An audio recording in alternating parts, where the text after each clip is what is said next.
Hello, and welcome to another exciting episode of the We're Not Experts History podcast with myself, Sarah, and Mr. Basildon, aka James. Hi, James. Hello. Hello. You all right? I'm good. Are you good? Apart from, I was until you describing this as being exciting, and you've set the bar too high. I'm sorry. Well, I'm hoping it will be exciting, but not too exciting because I'm already too hot and bothered as it is. It is absolutely. Do you know, I'm not even going to complain about the heat because that's what us Brits do, isn't it? We complain when it's cold, and then when the sun comes out, we complain that we're too hot. And no, so just forget I Yeah. said any of that. Well, no, actually, it ties quite in. It ties in well with what I'm going to be telling you Oh, about. really? What are you going to be telling me about? It will do. Yeah. Well, today we're going to be discussing the Darien Scheme. So we'll go back Okay, to the late 17th century. It's a time when Scotland and England were separate kingdoms, right. and Scotland had its own parliament and its own economic interests. But Scottish economy was significantly weaker than ours, England's, and it struggled to compete with global trade. Whereas Right. English trading companies like the East India Company had held monopolies, and they excluded Scottish merchants. That's just So they mean. specifically, yep, I agree. I mean, we can sit here in 2025, look back on this, and think that's bang at border. Scotland, they're Yeah. our neighbours. Yeah, Been to Scotland many times. Love the place, love the people. That's bang out of order. it is. But I'd say this is the late 17th century. Times were different. Mm-hmm. Scotland had their own desire to prosper economically, as well as their own sense of national pride, which they still have now. Mm-hmm. They sought to establish their own overseas trading colony, as we had done, and the Dutch, especially at this time, and Spanish. So they come up with this idea of creating a strategic trading post that would connect the Atlantic and the Pacific, and Okay. that would then means that their ships could bypass a very long and dangerous route which went around Cape Horn, Right. and that would allow these Scottish merchants to tap into what was a very lucrative trade between Europe and Asia, Okay. mostly electric cars and computers, I would imagine, Yeah, more as they than do now. likely. Yeah, yeah. Yeah. So they've consulted the maps and they've chosen a location for this, what is a very, very ambitious venture, in an area known as Darien, which is in modern day Panama. Okay. Panama is like an isthmus which connects. It's a slim strip of land, especially compared to the areas of North and South America which it connects. Right. And they consider this area to be strategically important for its potential to provide a land bridge between the Atlantic and the Pacific. So the Scottish promoters of this scheme could see them establishing a colony, which they would call Caledonia, and that would become a global You're trading inventing hub, words now. or a global trading hub, or yeah, a global trading hub, if you like.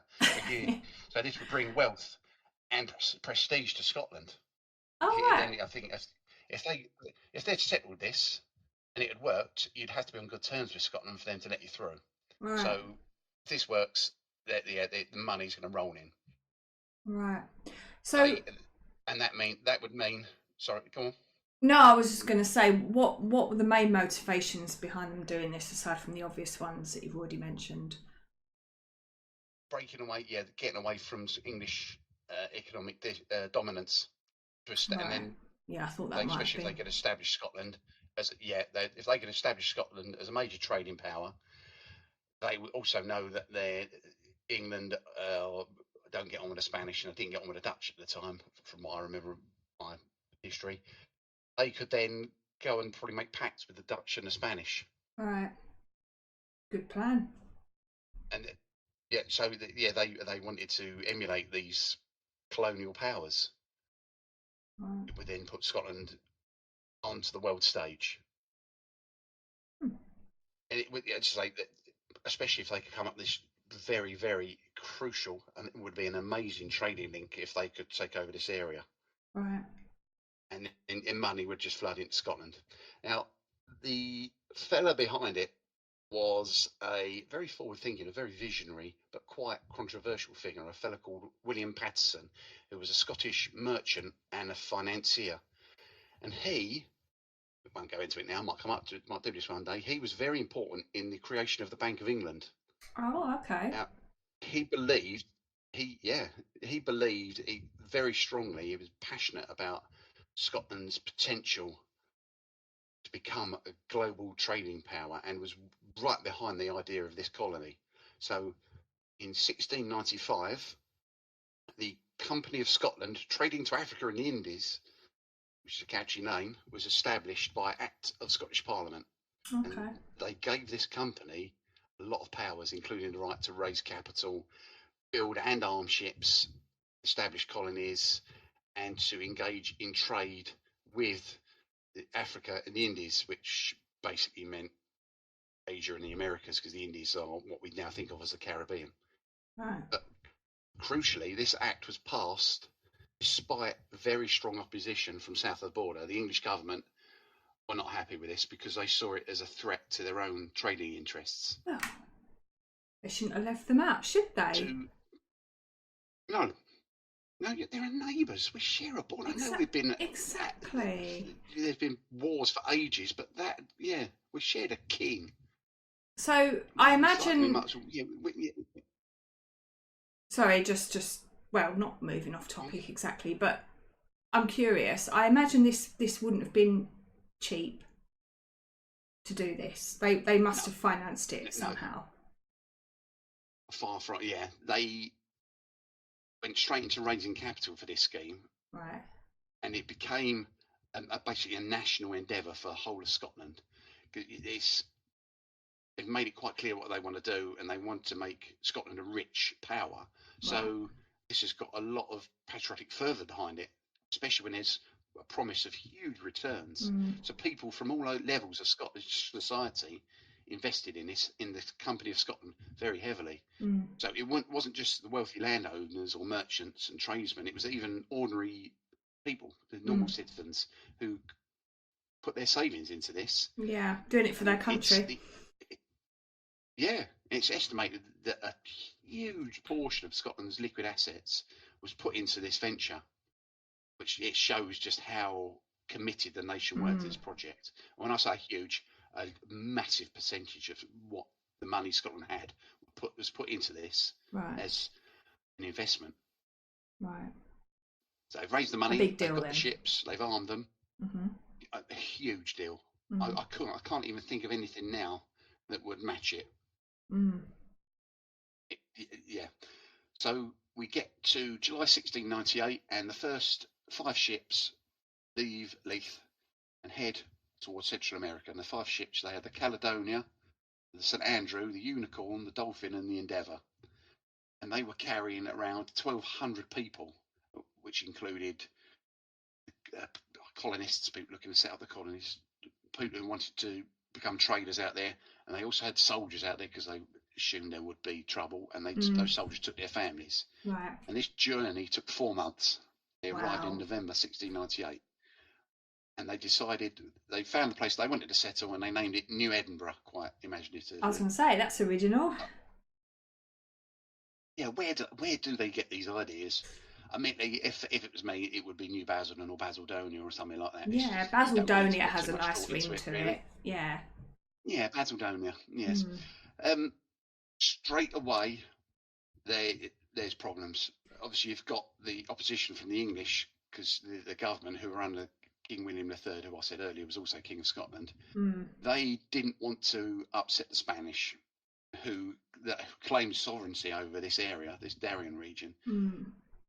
So English investors were told not to participate, and English colonies in the Americas were told not to provide assistance, because it might be seen as, I imagine it was an excuse, but they said we don't want to upset the Spanish, but they were equally didn't. They've already upset the Spanish, though. Let's be fair. So I don't think they're not particularly getting on, are they? It was all that great. No, they haven't done for a very long time. The next problem was the lack of experience that the Scottish had in establishing this colony. especially Right. compared to like the English, the Spanish, and the Dutch, who had done this up and down Yeah, multiple the times. Americas and in Africa and further afield. Mm. But despite all this, they had the enthusiasm to give this scheme a go, do as much as they could. And when the fleet left Scotland, it was a huge national celebration because they had high hopes for the future of this. And the next ships coming back would probably be filled with gold or something like that. Right.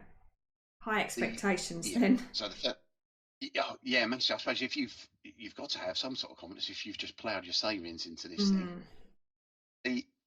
So the settlers get there and they start by building a fort, which they'd named Fort St Andrew.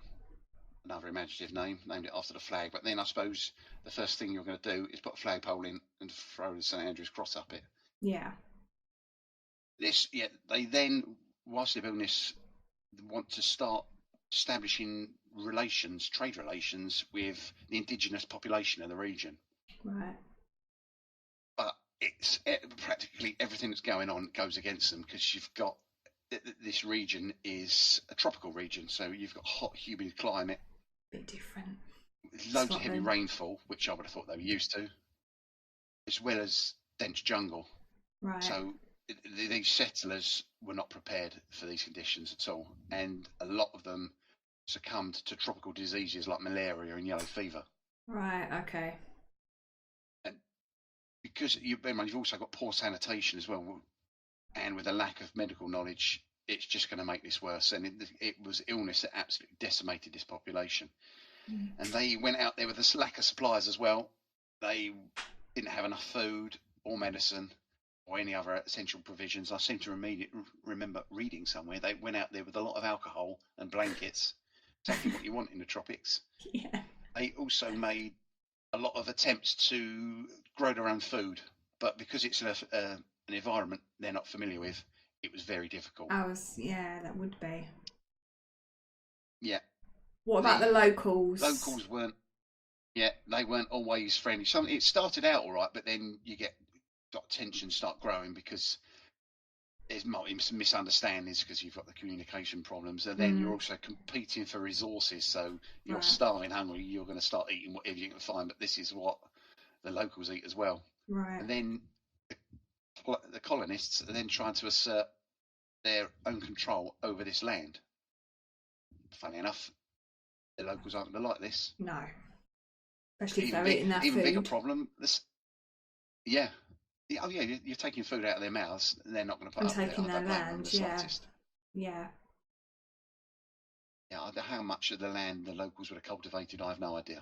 I mean, you still see there's I think it's called Tribe on the BBC at the moment, where a fella goes into the Amazon area and he goes and lives with a small group of indigenous population there, and I don't remember there being too much in the way of crops there. They just go out and find what they need. What they don't have to put up with now is the Spanish, because the Spanish Empire, as I said, they claimed sovereignty over this area, and they saw the Scottish attempting to settle here as an illegal encroachment on their territory. So they sent troops in to oppose the Scottish. And then, as I said before, there's no support from the English. They were the colonies in the Caribbean were told not to provide any aid or to trade with the Scottish settlers. So not only are they under attack from the locals and the Spanish, they're getting no backup from the English whatsoever. Oh, that's really mean. So yeah, it's as I said, I feel really sorry for them. They're just trying to better themselves and do what's best for their country, and they're just getting no support. Yeah, they've just seen what other European powers are doing and thought we'll have some of that. Yeah, and it's not rightly so. The arrogance from Westminster, which they still look upon now. Anyway, the first colony they set up, New Edinburgh, lasts 8 months, and in June 1699, there's been a huge death toll.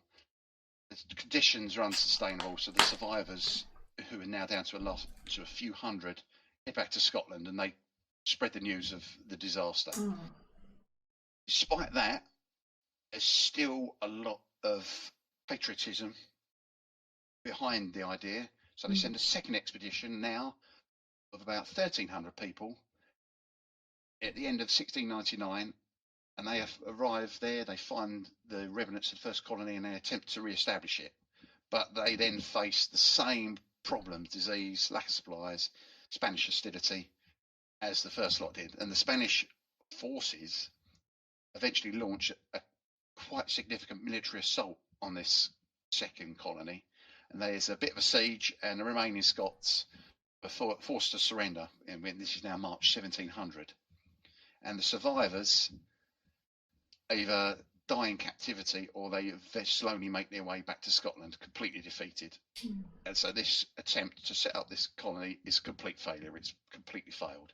And this ruins a lot of the Scottish investors.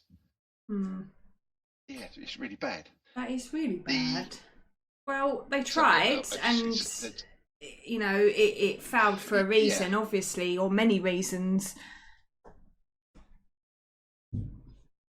There were, so as I said, you've got the environment didn't help, this tropical climate they're not used to, which also brings the illness. They obviously didn't go out there. It was badly planned. So they didn't have the tools, they didn't have the equipment or the food they needed. They didn't know what they could grow there. They obviously didn't know what the local population were eating and how they were living, so that's trodden on their toes. You've got the Spanish opposition are not happy that they've gone into land they considered to be their own. You've got no support from the English, as we said before, which is embarrassing. The financial strain on Scotland, because they put so much money into this scheme,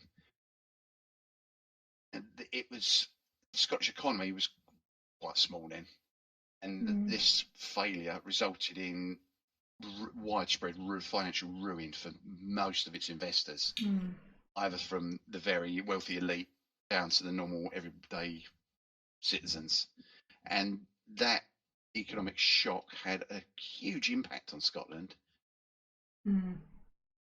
It's to the point where it's considered that this disaster is widely thought to have been a major contributing factor to the Act of Union in 1707, which united the Kingdom of Scotland and the Kingdom of England to form Great Britain. Right, okay. The Scottish Parliament, they were facing economic collapse, and they just wanted to have access. They wanted to be able to make money. So what would have been a good idea was to have access to English markets as well as the protection from England. And they were talked into agreeing to this union. So while there's going to be many other factors, but this failure of this Darien scheme was significantly weakened Scotland's bargaining power and increased their necessity to join this union to have some sort of economic survival. Otherwise, they would have just been bankrupt. And when countries are struggling, people leave. Yeah. Chances are many of them might have come south of the border. I don't know what sort of hostility they would have faced. I suppose they've learned, it did provide a lot of harsh lessons for Scotland regarding these colonial ventures, as well as financial planning and how complex international politics is. You don't think they're going out to the middle of nowhere. The Spanish, as soon as I'd like to know how did the Spanish find out about it so soon? Yeah. I've got no idea. Unless they might have spies in Scotland, you just don't know. You don't. Yeah. But it highlighted their need to have greater experience and resources and a diplomatic understanding when going into these very ambitious projects. Yeah. But today it is. I don't know how many people in Scotland know about it.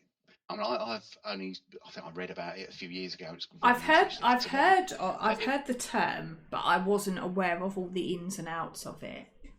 But I had heard the term. But I don't know if it's well known. It highlights.